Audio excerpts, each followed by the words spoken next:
Salut, c'est Brigitte Girard, et vous êtes sur ma chaîne dédiée à la cosmétologie, aux soins de la peau et du visage. Abonnez-vous et laissez un like si la vidéo vous plaît. Alors, commençons. L'alopécie est une maladie très répandue. Le problème de la calvitie touche toutes les catégories d'âge. Le développement initial de l'alopécie peut se produire dans l'enfance, lorsque l'enfant a déjà souffert de dermatite atopique. Qu'est-ce que l'alopécie? Quelles sont les causes de son apparition et comment traiter la maladie? Ces questions préoccupent de nombreuses personnes qui ont été confrontées à ce problème. Une perte de cheveux abondante. L'alopécie est une perte de cheveux pathologique, qui se traduit par un amincissement ou une perte totale des cheveux dans certaines zones de la tête ou du torse, avec des dommages consécutifs aux follicules pileux. La maladie connaît différents stades de développement, en fonction des formes de perte de cheveux et des méthodes de traitement. Les causes de certaines formes de la maladie ne sont pas entièrement connues aujourd'hui. La calvitie est donc considérée comme une maladie multifactorielle. Principaux facteurs et signes de l'apparition de l'alopécie areata. L'alopécie n'est pas une maladie simple. Les causes de la chute des cheveux sont les suivantes: défaillance du fond hormonal de l'organisme, infection de nature fongique, port d'un enfant, maladie de la thyroïde, traumatisme de la peau, brûlure, lésions chimiques, mécaniques, radiation, l'hérédité. Production élevée de testostérone, dépression, nervosité, surmenage, situation stressante, régime alimentaire irrationnel, les addictions. Si l'on soupçonnait une personne d'être atteinte d'alopécie, il convient de considérer que la manifestation des symptômes de la perte de cheveux sera graduelle et inexpressive. Il arrive que la calvitie se manifeste très clairement. Symptômes de l'alopécie areata: croissance très lente des cheveux, la calvitie sur la tête couvre de petites zones, perte totale des cheveux sur le visage, la tête et d'autres parties de la peau. Classification de la maladie. La calvitie entraîne de nombreux désagréments, des sensations désagréables, tant sur le plan physiologique que psychologique. Bien entendu, d'un point de vue esthétique, la calvitie n'est pas très belle. Une personne peut perdre plus ou moins de 50% de sa couverture capillaire. Les types d'alopécie sont divisés en deux grands groupes. L'alopécie cicatricielle. Ce type d'alopécie se caractérise par une perte de cheveux résultant de la destruction des follicules pileux. Prédisposition génétique à la calvitie. Cause de l'alopécie areata: prédisposition héréditaire, maladie congénitale, aplasie cutanée. Ichthyose. Autre, le lupus érythémateux, qui présente un aspect discoïde. Il s'agit d'une maladie auto-immune au stade de développement chronique. Elle se manifeste par des taches limitées de couleur rouge, de forme arrondie et recouverte de squames, les maladies auto-immunes. Dermatomyosite, sarcoïdose, la présence d'une nécrose lipoïdique qui contribue à la destruction et à la mort des tissus, des cellules. La cause est associée à une grande quantité de graisse qui s'y est déposée, la présence de lichea aplatie et de couleur rouge, L. Atteinte de la peau par une infection fongique, trichottie, les maladies tumorales de l'épiderme, le cancer de la peau, inflammation des zones cutanées avec suppuration, traumatisme des cheveux. En conséquence, l'apparition de ces maladies sur la peau entraîne la formation de cicatrices et la mort des follicules pileux dans les zones touchées par l'alopécie areata. Alopécie nérubica. Alopécie. Ce type d'alopécie représente en moyenne 85% de toutes les maladies des cheveux. Contrairement à l'alopécie cicatricielle, ce type d'alopécie est mal compris. Il est probable que des mécanismes différents sous-tendent les différents types de ce groupe de maladies. Les causes de la perte de cheveux dans presque tous les types d'alopécie sont fondamentalement identiques.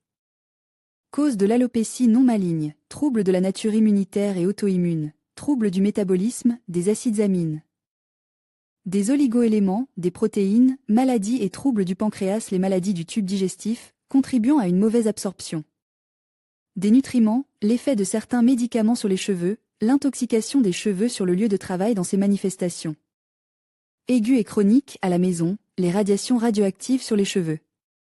Les types d'alopécie non rubéfiante sont les suivants: diffuse, focale, imbriquée, circulaire, androgénétique. Alopécie diffuse. La calvitie est due à des changements physiologiques et hormonaux survenant au cours de la puberté, de la grossesse et de l'allaitement. Dans ce contexte, la perte de cheveux en grande quantité n'est pas un processus pathologique, mais revêt une forme transitoire lorsque le contexte hormonal se stabilise. Sous l'influence de diverses causes, l'alopécie s'exprime de manière plus ou moins prononcée. Perte de cheveux diffuse. L'alopécie diffuse se caractérise par une perte de cheveux uniforme et rapide sur l'ensemble de la tête. Il est très rare que l'ensemble du cuir chevelu soit touche. Par conséquent, l'alopécie diffuse se divise en plusieurs catégories. Anogène, la perte de cheveux se produit pendant la croissance. Rapide des cheveux. Télogène, les cheveux sont perdus lorsque les follicules sont au repos.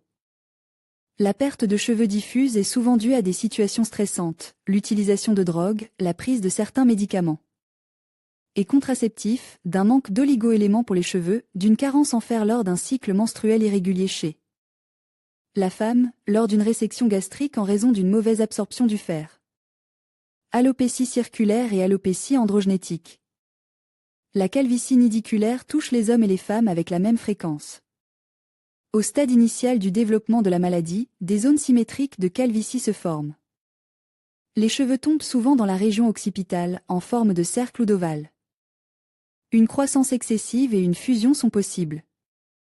En conséquence, la zone de perte est formée en un tout et affecte une grande surface de la peau. La perte de cheveux focale est principalement de nature bénigne. Elle se déroule en 3 étapes, stade progressif de la calvitie, dans lequel la perte de cheveux se produit non seulement dans la zone touchée, mais aussi dans les zones voisines. La maladie progresse pendant 4 à 6 mois, stade stationnaire de la calvitie, les formations n'apparaissent plus et ne fusionnent pas en un seul foyer, le stade régressif, la phase de restauration de la croissance des cheveux. On distingue différents types de calvitie focale. Perte marginale, les foyers se manifestent le long du bord de la partie de la tête couverte de cheveux, de l'occiput, des tempes. Un phénomène caractéristique de ce type de perte de cheveux est la forme d'une couronne, la perte de cheveux apparente, de large foyer de calvitie se forme et couvre l'ensemble de la tête, les cheveux sont préservés dans de petites zones, la perte de cheveux. Par cisaillement, les cheveux se cassent dans les foyers, la hauteur est de 1,5 cm. Chute de cheveux focale, imbriquée. La chute de cheveux androgéniques se produit lorsque les hormones sexuelles sont déséquilibrées, alors qu'elles sont normales dans le système sanguin. En fonction de la zone de calvitie focale et de l'évolution de la maladie, on distingue les formes suivantes: bénigne, forme maligne, forme totale, subtotale et universelle. L'alopécie subtotale se caractérise par une évolution lente de la maladie et sa progression. La zone touchée par l'alopécie s'agrandit imperceptiblement, on observe une perte des cils, des poils dans la zone des sourcils. La calvitie totale se traduit par la perte totale des cheveux sur la tête et le visage en l'espace de 3 mois. La repousse des cheveux est possible, mais ce processus peut durer plusieurs années.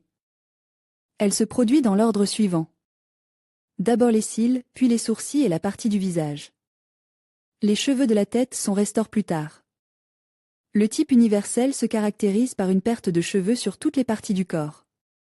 La perte de cheveux androgénétique représente 90% de tous les facteurs de calvitie. Dans cette forme, les transformations de la testostérone en phase active chez l'homme et de l'estrone chez la femme sont accrues. La testostérone est élevée dans les zones dégarnies par rapport aux zones non touchées. Comment traiter l'alopécie areata? Les méthodes conservatrices de médecine sont utilisées pour la guérison. Le traitement de la calvitie peut durer 2 à 3 mois ou plusieurs années. La thérapie sera donc longue. Et pour obtenir le résultat souhaité et restaurer la couverture capillaire, le patient devra faire tous les efforts nécessaires. La première chose à faire est d'éliminer les facteurs qui contribuent à la chute des cheveux. Il sera nécessaire de normaliser le sommeil, le travail et le repos, de suivre un régime alimentaire complet. Les personnes atteintes d'alopécie se voient également prescrire des sédatifs et des antidépresseurs afin d'éliminer le foyer de la maladie chronique. L'alopécie est traitée par la prescription de préparations internes de zinc, de vitamines, de métabolites d'acides amines. Injection d'un médicament contre la calvitie. Bien que les préparations à base de zinc soient bénéfiques dans les zones de perte de cheveux, il est conseillé de les prendre avec précaution. La raison en est la possibilité d'effets secondaires, étant donné que le zinc doit être pris à forte dose. De tels médicaments peuvent améliorer la microcirculation sanguine et les processus métaboliques dans les zones affectées de la peau. Aminophiline, Loxium, Curanti, Trantal. Pommade à l'héparine. En principe, la calvitie est éliminée à l'aide de corticostéroïdes.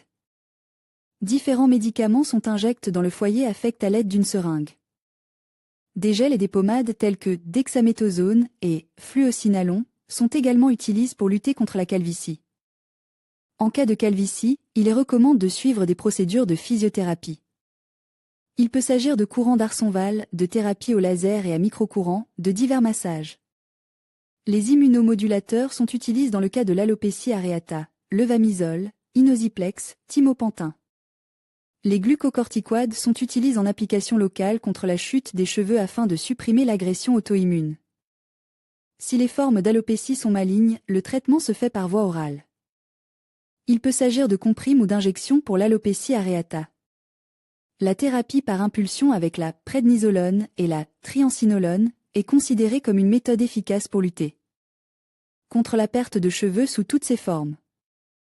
En cas de perte de cheveux, il est également nécessaire d'utiliser un biostimulant pour relancer la croissance des cheveux. Si la calvitie du patient est cicatricielle ou s'il s'agit d'une forme maligne de perte de cheveux focale, la seule façon de traiter la calvitie est de transporter les follicules viables par voie chirurgicale. Il convient de recourir à la transplantation de cheveux lorsque les autres méthodes de lutte contre la calvitie sont impuissantes. Méthode non conventionnelle de lutte contre la calvitie. Pour le traitement de la maladie, on utilise des recettes de ce type, le jus d'aloès dans la calvitie. Le jus d'aloès est utile pour les personnes souffrant de perte de cheveux. Pour le traitement de la calvitie, c'est surtout la fleur ancienne qui convient. Il est nécessaire d'enduire la calvitie avec le jus tous les jours. Teinture d'ortie en cas de calvitie. En cas de perte de cheveux, vous pouvez préparer une teinture en utilisant des tiges d'ortie. La matière première est ensuite mélangée à de la vodka ou de l'alcool. Il faut insister sur le produit pendant 22 jours. Après la préparation, vous pouvez l'appliquer quotidiennement sur la zone endommagée. Teinture de poivre pour la calvitie. Le poivre brûlant est utilisé en cas de perte de cheveux. Vous pouvez acheter la teinture en pharmacie ou la préparer vous-même. Il faut de l'alcool ou de la vodka pour verser 5 morceaux de poivre. Laissez infuser pendant 3 semaines à l'abri de la lumière. Ensuite, vous pouvez procéder au traitement de la calvitie, en frottant la teinture tous les jours. Vidéo. Stopper la chute des cheveux. En guise de mesure préventive de la calvitie pour préserver la densité des cheveux, il convient de respecter certaines règles.